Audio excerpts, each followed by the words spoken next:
Hey, what's happening guys? Welcome to eReviewers. So after 4 weeks of constant disappointment with flash sales, I finally got my hands on the Xiaomi Redmi Note 3. I've been using it as my primary device for the past couple of weeks and I think it's a pretty good time for me to give out the full review. So without any further ado, let's get started.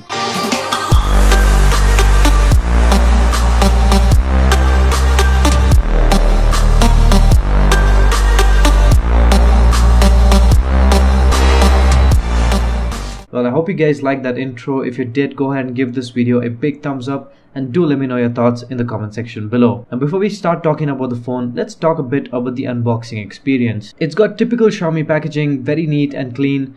And also note that this device is made in India, something to be proud of. Opening up the box, you will be greeted by the device itself. Initial impressions, it feels really light in the hand considering the battery specifications. Anyways, let's keep it aside for the moment and take a look at what else we get inside the box. You have the typical Xiaomi envelope which contains the user manual, SAR value, warranty statement and the SIM ejector tool. Underneath the envelope you have the micro USB to USB cable for data syncing and charging purposes. You also get the power adapter which has an output of 2 ampere, meaning that the Redmi Note 3 is fast charging enabled. Well, that's it inside the box. Let's get to the device. As usual, let's start off with the design and build quality. If you're someone who's been tracking Xiaomi's Redmi Note series, then the front of the device might look very familiar. To the top, it's got the notification LED light, bunch of sensors, speaker grill and the 5 megapixel front facing camera. Below that we have the 5.5 inch full HD display with a pixel density of 403 pixels per inch. Now this display is definitely vibrant and crispier than the previous iterations, but despite the software enhancements, the sunlight legibility is still something left to be desired. Now below the 1080p display are the 3 touch capacitive buttons which are thankfully backlit. At the bottom we have the micro USB data syncing and charging port. Though it's not a USB Type-C, it still offers OTG and fast charging capabilities. Moving over to the sides and back of the device is what might come as a surprise. It's completely made up of metal and this time around it's a unibody design. Xiaomi has also done a great deal to reduce the bezel sizes and the overall thickness of the device despite housing a 4000 mAh battery, which I will get to in the later part of this video. Now towards the right of the device we have the power button and the volume rockers, which are also made up of metal and provide great tactile feedback. Towards the left we have the hybrid SIM slot that can either accept 2 SIMs or 1 SIM and a micro SD card up to 128 GB. Moving over to the back we have the 16 megapixel primary camera followed by the dual tone LED flash and the fingerprint scanner. The fingerprint scanner was easy to set up, very accurate and worked pretty much 90% of the time. Now given the price point, it's a pretty good percentage to go with.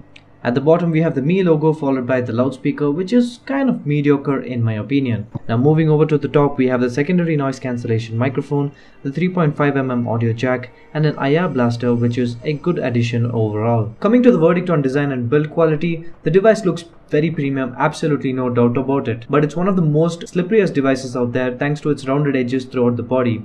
There is no spot on the device which will give you a comfortable and secure grip. Hence I highly recommend a skin or a case that will give you that extra bit of grip as well as protection against bumps, since there is no mention of Gorilla Glass protection by Xiaomi. So subjective to my opinion, the Xiaomi Redmi Note 3 gets a respectable 8 out of 10 in this section.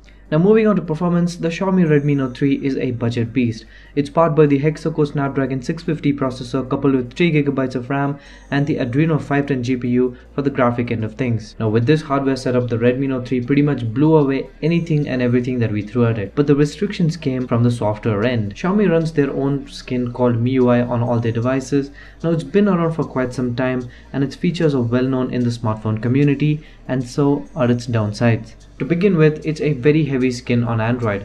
As you can see, you get only 1.6 GB free out of the 3 GB of RAM, and if you have a couple of applications running in the background, it's a sure shot that you will face memory management issues. And that's exactly what happened with the Redmi Note 3. While switching between applications, I found myself waiting for the app to reload most of the time. Another bummer is that it still runs MIUI 7, which is based on Android 5.1.1 Lollipop. Now knowing Xiaomi's reputation for software updates, we gotta be really patient to get Android Marshmallow, and you can completely forget Android N.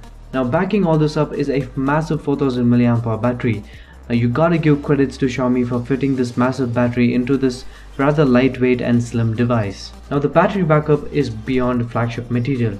You get a solid 2 days with normal usage and a guaranteed 1 day even with power usage. Even if you manage to run out of juice, you still have fast charging at your service. Now the cameras. It's got impressive numbers on paper, such as a 16 megapixel primary camera with an f/2.0 aperture with face detection autofocus, but the output isn't as impressive as this. The amount of exposure, white balance and focusing were all spot on, but the dynamic range was still something that was lacking.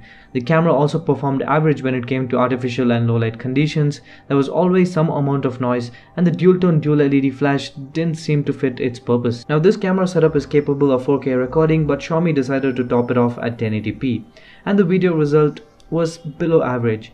There was a lot of artifacts and software sharpening going on that made the video result a bit less pleasant to the eye. But the 5 megapixel front facing camera did exceptionally well. Say it for your occasional selfie or video calling, there are absolutely no complaints about it. So coming to the verdict on performance, the Xiaomi Redmi Note 3 has amazing hardware, but the software doesn't seem to do justice to that. Xiaomi is good with bug fixes and feature updates, but they're pretty bad when it comes to Android updates, and that's where its competitors such as the Lenovo ZUK Z1, the Moto G4 Plus take an upper hand.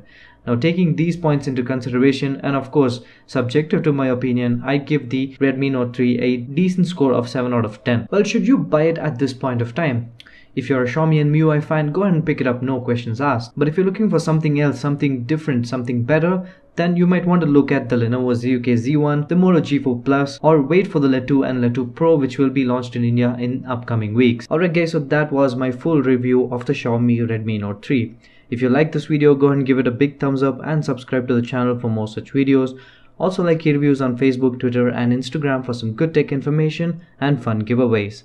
This is Santosh signing off for e-reviews. You guys have a great day.